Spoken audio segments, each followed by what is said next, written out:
আসসালামু আলাইকুম বন্ধুরা, আপনারা সবাই কেমন আছেন? আশা করছি সবাই ভালো আছেন, আমিও ভালো আছি।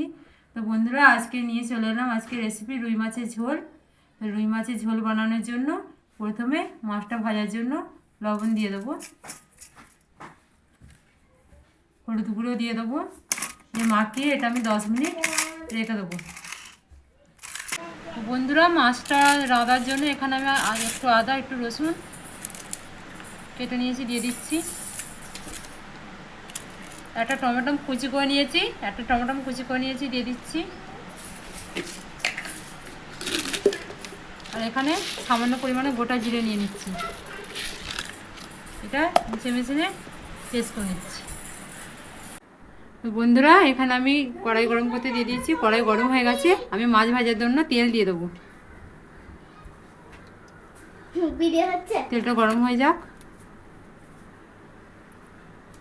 তো বন্ধুরা, এখানে আবার তেলটা গরম হয়ে গেছে, ধোঁয়াটাও গরম হয়ে গেছে। এবার আমি মাছগুলো একে একে ছেড়ে দেবো।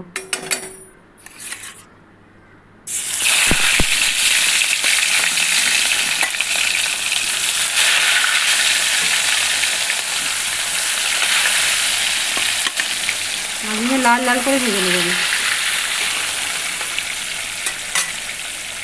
ভাজা হয়ে গেছে বন্ধুরা, লাল লাল করে মাছটা ভেজে নিয়েছি। এবার তুলে নেবো মাছটা।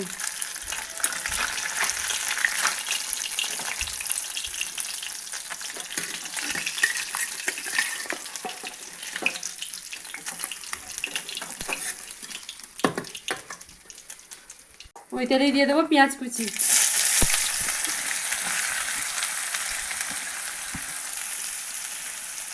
পেঁয়াজটা একটু লাল হতে থাক, তারপর মশলা দেবো।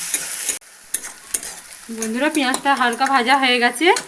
এখানে আমি লঙ্কা গুঁড়ো, হলুদ গুঁড়ো, ধনে জিরে গুঁড়ো ভাজা আর লবণ দিয়ে দিচ্ছি।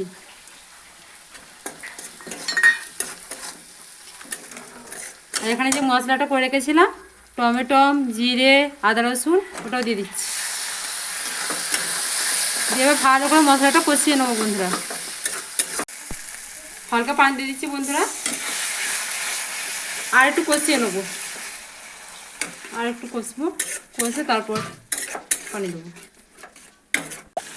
বন্ধুরা, এখানে মশলা তেল ছেড়ে দিয়েছি, আমি এখানে পানি দিয়ে দিচ্ছি।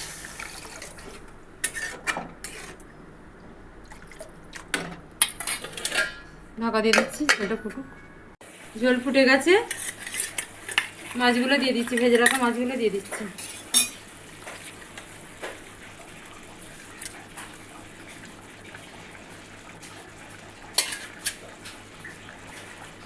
সেরা কাঁচা লঙ্কা, উপর থেকে ধনে পাতা কুচি ছড়িয়ে দিলাম।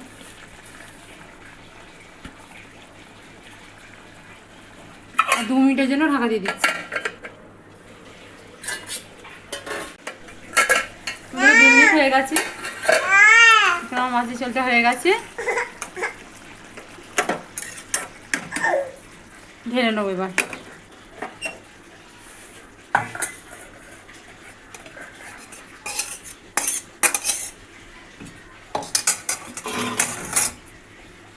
তৈরি হয়ে গেল আমার টমেটো ধনেপাতা দিয়ে রুই মাছের ঝোল। এরকম করে আপনারা খেয়ে অবশ্যই দেখবেন বন্ধুরা, খুবই ভালো হয়।